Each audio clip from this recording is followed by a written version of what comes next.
Hello दोस्तों, नमस्कार, जोहार, सुप्रभात। साथियों, मैं बता दूं, आज झारखंड में कैबिनेट बैठक होने जा रही है जिसकी अध्यक्षता मुख्यमंत्री हेमंत सोरेन करेंगे। कल शिक्षा मंत्री के साथ सहायक अध्यापक संघर्ष मोर्चा की वार्ता सफल हुई, चाहे जिस प्रकार हुई, और उसमें जो भी सहमति बनी है उस पर आज कैबिनेट में मुहर लग सकती है। नियमावली में संशोधन हो सकता है, लेकिन ये थोड़ा सा परसेंटेज में बात की जाए तो कम ही चांस है, क्योंकि समय कम था। कल वार्ता हुई है, इस पर जो है पॉइंट आउट किए जाएंगे। हालांकि आज कैबिनेट जाएगा और इस पर विचार होगा। इस कैबिनेट में नहीं होगा तो अगली कैबिनेट में निश्चित ये पॉइंट होगा। अब बात करते हैं, शॉर्टकट में बात करेंगे दोस्तों। कल तो मैं बता ही चुका हूं, सीटेट को जेटेट के समतुल्य मानदेय मिलेगा। उसके बाद हालांकि सीटेट को जेटेट पास करना होगा, यहां पर मानदेय की बात की गई है, सीटेट को जेटेट पास करना ही होगा। आकलन के लिए सरकार विचार करेगी, ठीक है। आकलन को कुछ मिला नहीं, ओनली फॉर ईपीएफ और 1000 मानदेय वृद्धि, ठीक है। 30% अनुकंपा के लिए आप पूछे थे, उसके बारे में इस वीडियो में हम आपको बताएंगे कि 30% अनुकंपा किस प्रकार से आपको प्राप्त होगी। ईपीएफ का डिटेल से चर्चा करेंगे, इस वीडियो में नहीं, अगली वीडियो में। मैं पूर्व में ही बता देता हूं, फिर कहेंगे कि ईपीएफ के बारे में आपने डिटेल से नहीं बताया, चूंकि ईपीएफ के बारे में बताने के लिए लॉन्ग टाइम लगेगा। चलिए, यहां पर देखिए, तीसरे चरण की वार्ता में बनी सहमति, आंदोलन समाप्त। पारा शिक्षकों के मानदेय में 1000 की वृद्धि, ईपीएफ में सरकार देगी 1950 रुपये।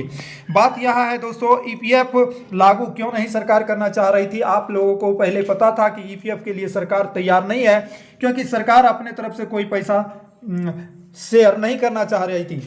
तो अब सरकार तैयार हो गई है कि अपने तरफ से अंशदान करेगी और सहायक अध्यापकों के मानदेय से भी अंशदान कटेगा। कुल मिलाकर के आपको तब जाकर के ईपीएफ बनता है।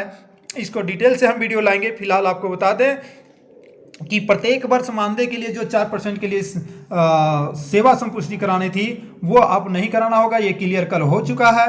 साथ में आपको बता दें, यहाँ पे छोटी सी जो जानकारी मैंने शुरू में ही, कल सुबह में ही आप लोगों को बता दिया था कि सरकार 3000 रुपये की योजना बना के आ रही है। अब किस प्रकार से बना रही है, यहाँ पे होना ये चाहिए था कि 3000 कैश मानदेय ले लेना चाहिए, लेकिन बहुत लोगों का व्हाट्सएप में कमेंट गया था, इसलिए अगुआ साथी जो है वहां पे ईपीएफ को जुड़वा दिए, अन्यथा 3000 रुपये की मानदेय वृद्धि आप सभी को मिल गया रहता।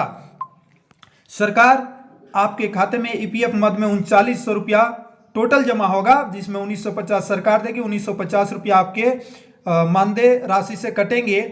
और 1000 जब मानदेय वृद्धि हो रही है तो ये वृद्धि के साथ में ये वृद्धि आपको मिलेगा कहाँ, ये तो कट जाएगा, और 950 रुपया और कटेंगे जितना मिल रहा था, तो आपका ईपीएफ में अंशदान होगा। हालांकि इसमें फर्क नहीं पड़ेगा, जितना आपको मानदेय मिल रहा था उतना मिलेगा, क्योंकि 4% वृद्धि अब आपको ऐड हो जाएगा। तो कहने का मतलब कहीं ना कहीं आप जहां मानदेय प्राप्त कर रहे थे उतना ही प्राप्त होगा। अब रह गई बात कि अनुबंध पर मिलने वाली नौकरी के बारे में आप लोगों को मैं बताना चाह रहा था। देखिए दोस्तों, कल मैंने आपको थोड़ी सी बात बताई भी थी।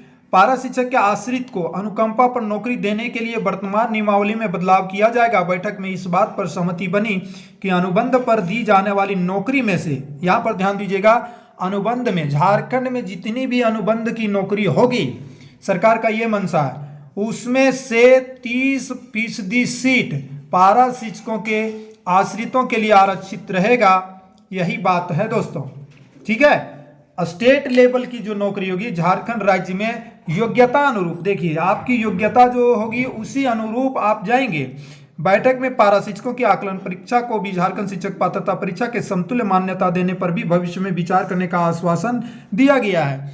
तो ये जो 30% सीट है दोस्तों, वो राज्य सरकार जो अनुबंध पर नौकरी निकालेगी, कोई भी नौकरी, और आपकी अगर योग्यता उसमें है तो योग्यता के आधार पर उस वैकेंसी में 30% सीट आपके लिए आरक्षित रहेगा, ठीक है। उस 30% में जितने भी आप जो जिस टाइप का, जिनका किसी तरह का भविष्य अधर में चला गया है, अंधकारमय हो गया है, जिनके साथ कोई वैसी बात हो गई है, तो उनके बच्चे, उनके परिवार में से कोई भी, ठीक है, उसमें बैठना होगा।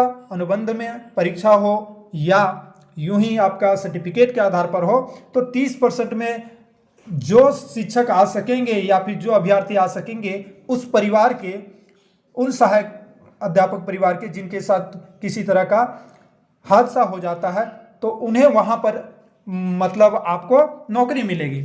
तो ये थोड़ा सा लचीला नहीं है दोस्तों, ये लचीला नहीं है, ये फिर तो हो गया आपको, आप समझ सकते हैं कि इसमें ये बड़ा मुश्किल है, क्योंकि जिसके घर में जो कोई पढ़े लिखे नहीं है तो काफ़ी दिक्कत होगी वर्तमान में। अच्छा, दूसरी बात, एक बात और बता देता हूँ, अनुकंपा के लिए नियमावली में परिवर्तन करना होगा, क्योंकि वहाँ पर लिखा हुआ जेटेट होना चाहिए, उस नियमावली को यहाँ दूर करना होगा।